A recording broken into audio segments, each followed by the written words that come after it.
सपा राष्ट्रीय अध्यक्ष अखिलेश यादव का बयान, हमारे जवान लगातार शहीद हो रहे हैं। बीजेपी की गलत रणनीति से जवान शहीद हो रहे हैं। अस्पतालों में लोगों को इलाज नहीं मिल पा रहा। सरसों की फसल हमारे खेत में खड़ी हुई है। किसानों को भाव ही नहीं मिल पा रहा। हम दूसरे देशों से तेल का आयात कर रहे हैं। आने की रणनीति बननी चाहिए। समाजवादी पार्टी ऐसी कोई भी रणनीति होगी जिससे बीजेपी को रोका जा सके, उस रणनीति के साथ समाजवादी पार्टी है।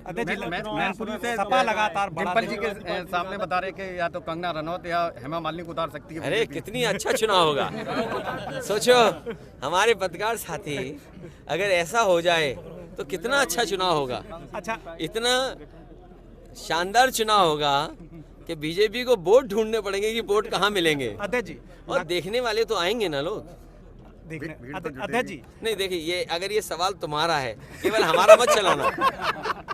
देखिए ये पत्रकार साथी इतने समझदार हैं कि सवाल पूछ करके अपनी आवाज दबा देंगे।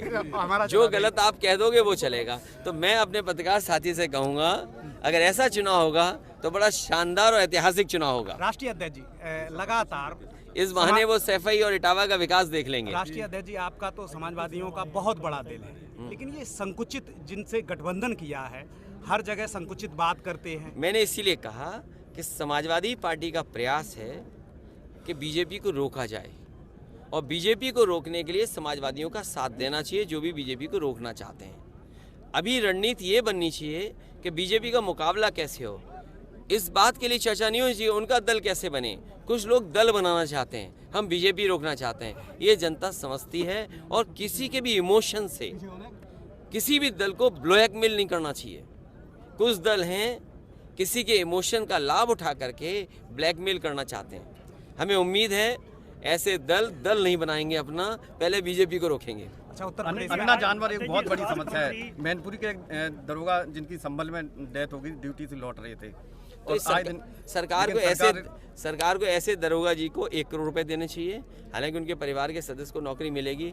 जब मुख्यमंत्री जी के ऑफिस में उनके ही ओएसडी की जान गई है जानवर के टकराने से, पुलिस के तमाम लोगों की जान गई है, आम जनता की जान गई है। पहले कोई दिन नहीं जा रहा है जिस दिन जान न जा रही हो।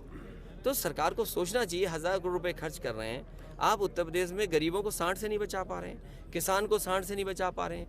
बच्चे घबराए हुए हैं कि स्कूल कैसे जाएं, सांड सड़कों पे दिखाई दे रहे हैं। और कई बार तो सांड खुले घूम रहे हैं आज़ाद, और जैसे ही रात होती है पूरी सड़क घेर लेते हैं वो लोग कि आप निकलोगे कहाँ से। तो ट्रैफिक का इंतज़ाम भी देखते हैं और रात में सड़क की सुरक्षा भी करते हैं ये जानवर। कम से कम मुख्यमंत्री जी को जागना चाहिए। अध्यक्ष जी, विधानसभा के चुनाव में मध्य प्रदेश में आप और नहीं आए, वो छुट्टी कर ली उन्होंने। अध्यक्ष जी, छुट्टी इसलिए कर ली कि उन्होंने ठेका बदल करके अपने ही किसी चेले को ठेका दे दिया, और ठेका पहले था शाहपुर जी पालन जी से, देश की बड़ी कंपनी थी, उससे ठेका छीन कर किसी अपने चेले को दे दिया। अध्यक्ष जी, विधानसभा चुनाव में देखने को मिला कांग्रेस और समाजवादी पार्टी के बीच में रहा। 2024 में इंडिया गठबंधन बना रहेगा या किस तरह की? मैंने आपसे कहा, किसी के इमोशन का फायदा लेकर के किसी दल को ब्लैकमेल नहीं करना चाहिए। और अभी समय बीजेपी को हराने का है, बीजेपी दल को रोकने का है, दल बनाने का नहीं है, पार्टी बनाने का समय नहीं है। पार्टी तो आप बाद में बना लेना, पहले बीजेपी रोक लो। तो किस तरह समझाएंगे कांग्रेस पार्टी को? अगर आप कांग्रेस अरे पार्टी हमें क्या समझाना, आप समझाना ना। आपकी बात चली जाएगी तो समझा देना। आपने गठबंधन तय किया है, गठबंधन में अरे आप भी समझाओ, हम भी समझाओ, दोनों लोग समझाएं। नेशनल हेराल्ड केस में डीडी ने 716 करोड़ की संपत्ति जब्त की। देखिए ये मामले चलते हैं। नेताजी हम पर भी सीबीआई और इन सब की जांच हुई, कांग्रेस ने जांच कराई थी। आज बीजेपी की सरकार है, पहले कांग्रेस जांच करा दी थी, अब बीजेपी जांच करा रही है। तो ये जांच इसलिए की जा रही है जिससे कोई बदनाम हो जाए। लेकिन जो यंग इंडिया कंपनी, उसमें तो 38% कम से कम ये कानून और सोनिया जी कानून के उल्लंघन नहीं होना चाहिए, क्योंकि कानून का उल्लंघन हम लोग करेंगे तो इस तरह की चीज़ों को फेस करना पड़ेगा।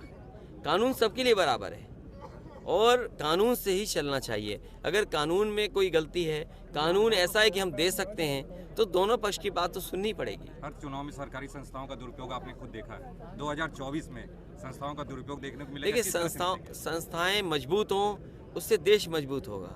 संस्थाएं निष्पक्ष होंगी तो संस्थाओं के प्रति जनता का भरोसा बढ़ेगा। और वो संस्था चाहे ईडी हो, सीबीआई हो, इनकम टैक्स हो, और चाहे हमारी प्रेस हो, अगर इस संस्था को और मजबूत करेंगे तो अंतोगतवा जनता और देश को लाभ पहुंचेगा। अभी सुनने में आया है कि बीजेपी एक नेता दलित समाज में दलित माता के यहाँ खाना खाने गए, मिनरल वाटर से लेकर के सब बाहर से मंगाया। बताओ ये दलित के यहाँ भोज दें खाना, ये धोखा देना नहीं है क्या? आप खाना बाहर से मंगा रहे हो, बर्तन बाहर से मंगा रहे हो, तो ये बीजेपी के लोग झूठे हैं, इनसे बच के रहो।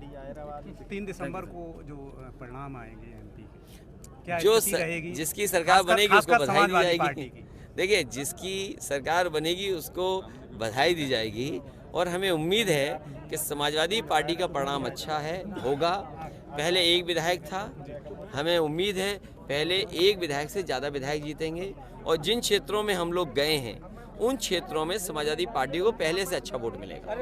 Thank you sir. शुक्रिया।